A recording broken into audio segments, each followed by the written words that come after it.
Hello and welcome to Brit in Poland. So today I want to show you the Botanical Gardens of Warsaw. This is perhaps one of the nicest days we've had so far, and I have to say it's really good to be outside. You can see there are a lot of people here. It's a very popular place and it has a little bit of history which I'll tell you about along the way. So enjoy the sights, enjoy nature, and definitely a place worth visiting. It's about 20 zloty to get in, and some people might argue that's a bit much for what you see, but honestly I think it's a nice place, and this will not be my last time here for sure.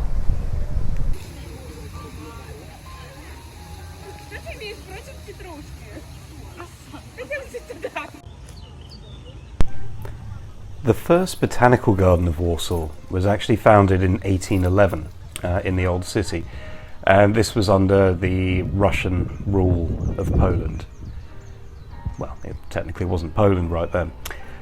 7 years later, this was moved to the territory of the Royal Gardens, and it was originally 22 hectares, which is 220,000 square meters.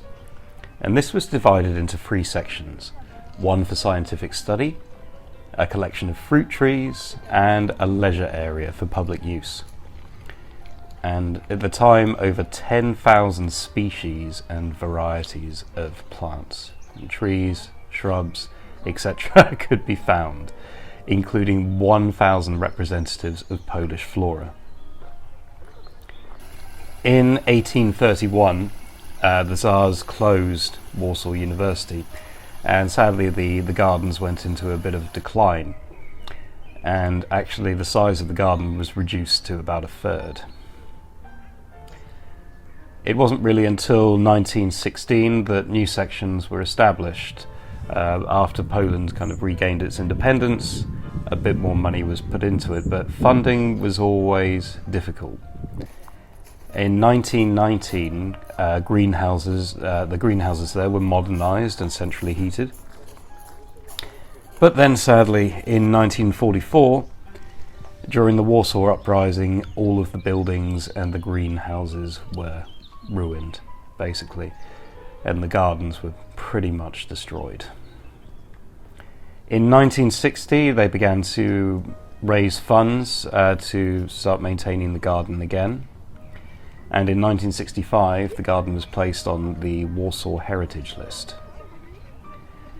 And in 1987, sections of plant biology regained its historical form, and there were new collections of roses, climbers, medicinal and useful plants.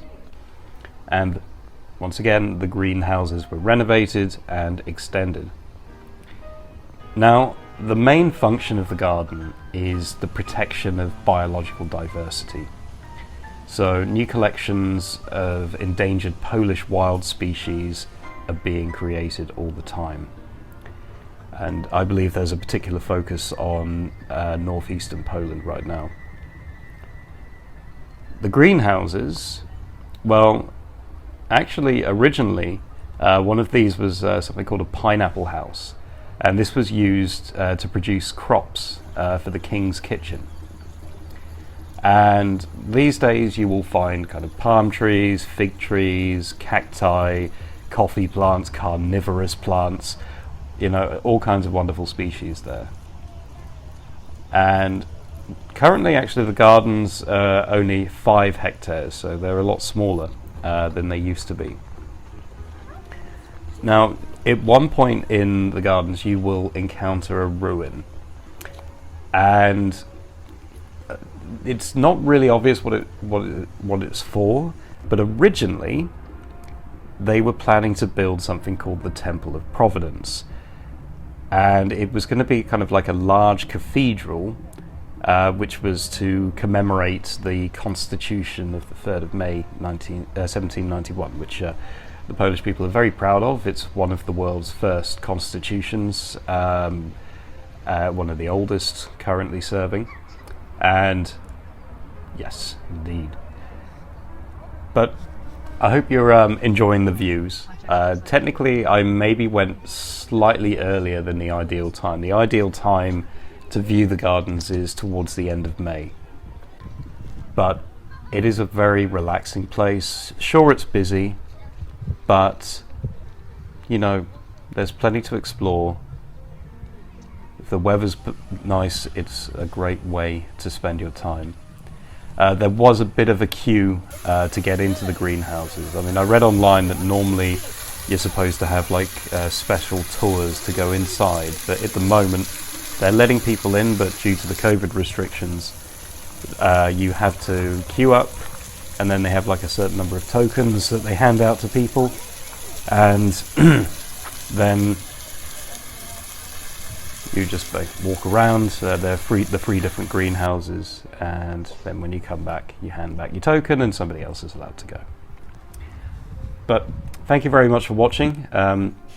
This was my little tribute to a very beautiful part of Warsaw. More of Warsaw to come, and hopefully soon some journeys further afield. So if you've enjoyed, please like the video, and if you would like to see future collections, please subscribe to my channel. Thank you very much. Do zobaczenia.